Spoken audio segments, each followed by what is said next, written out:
આપણે આ જે મોટી થેલી બનાવવાની છે, બોર્ડર ને અસ્તર ને બધું કાપીને રાખ્યું છે, કાની ને બધું કાપીને કટિંગ કરીને મેં રાખી દીધી છે. મોટી જો થેલી બનાવવાની છે. આ બોરી મેં કાપીને રાખી છે અસ્તર સાથે. અસ્તરની ચોકડાવાળું મેન કાપડ લીધું છે. હવે અસ્તર આપણે મૂકી દીધું છે. અસ્તરની ઉપર આપણે આ કોથળી મૂકી દઈશું. કોથળી ઉપર આપણે ચોકડાવાળું કાપડ જે મેન છે એ લઈ લઈશું. પછી એ થોડુંક અસ્તર બારું રાખીને એને આપણે વાળી દઈશું. બોર્ડર ઉપલી બોર્ડર આપણે વાળી દેવાની છે. આ રીતની વાળી દીધી છે મેં બોર્ડર. ઉપર પણ એક કાની બનાવી નાખી છે. આ રીતનું અસ્તર થોડુંક બહાર રાખવી એટલે આ રીતની બની જશે. જલ્દીથી થેલી બનાવી હોય તો આ વિડીયો જરૂર જોઈ જાઉં. હવે બીજી પણ ડેકોરેશન માટે હું બીજી એક પટ્ટી સાઈડમાં મૂકી દઉં છું. આ બીજી પણ પટ્ટી મેં સાઈડમાં મૂકી દીધી છે.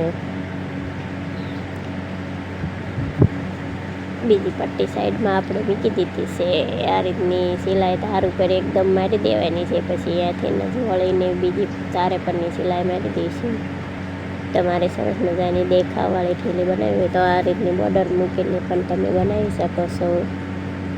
આ રીતની તમે જેવી પેટર્ન પાડી હોય એટલી પાડી દેવાની. હવે આપણે આ બધે ચારે છેડે સિલાઈ મારી દઈશું. સિલાઈ મારીને વધારાનું કટિંગ પણ મેં કરી નાખ્યું છે. હવે નાકા બનાવીને તૈયાર રાખ્યા છે. નાકા આ રીતના લગાવી દઈશું. નાકાને એકદમ ફિટિંગ કરી દઈશું. આપણે બીજી થેલીને નાકા મૂકી દીધા છે. એના માપ પ્રમાણે આપણે નાકા મૂકી દઈશું.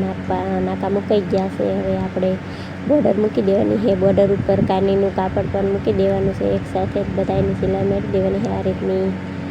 જેથી ડબલ દાન મૂકવી ન પડે. અને ખૂણે પોગવી એટલે સહેજ કટ મારી દઈશું એટલે આપણે બોર્ડર વળવામાં હેલી પડે. એ ખૂણે પોગવી ખૂણે એક કટ મારી દેવાનું છે. સહેજ બોર્ડરને કાનીને નથી મારવાનું છે. આ ઉપર કાનીવાળું કાપડ પણ હું મૂકતી જાઉં છું. બોર્ડર વધારાની કટિંગ કરી લઈશ ને અહીંયા બોર્ડરને વાળી દઈશ. પછી ઉપર સિલાઈ મારી દઈશ. પછી કાનીને પણ કટિંગ કરીને આ બોર્ડરને મેં વાળી દઈ અને સિલાઈ મારી દઈશ. બોર્ડરની સિલાઈ મારી દીધી. કાનીને આપણે પાછી વટી નાખીશું બીજી બાજુ. આ રીતનું વટીને પાછી વાળી દઈશું. આ રીતને ચારે સાઈડે આપણે પાછી સિલાઈ મારી દઈશું. સરસ મજાની ફિનિશિંગવાળી થેલી ઝટપટ તૈયાર થઈ જાય છે. તમે પણ આ રીતની થેલી બનાવી શકો છો. જાજી મહેનત પડશે નહીં. થેલી મેં ચારે છેડે કાની વાળી દીધી છે. આપણી થેલી ને મેં ચારે છેડે મારી દીધી છે. હવે બીજો ભાગ છે એને પણ આ બોર્ડર સાથે ચોંટાડી દઈશું. આ રીતનું મૂકી દેવાની છે. બીજી પણ કાની વાળી દઈશું. બે સાઈડ કાની વાળીને થેલી જ મોટી જબ્બર તૈયાર કરી દીધી છે. આવી થેલીઓ કરે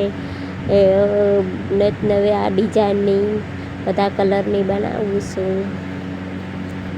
આ રીતની તમે થેલી બનાવીને વેચી શકો છો.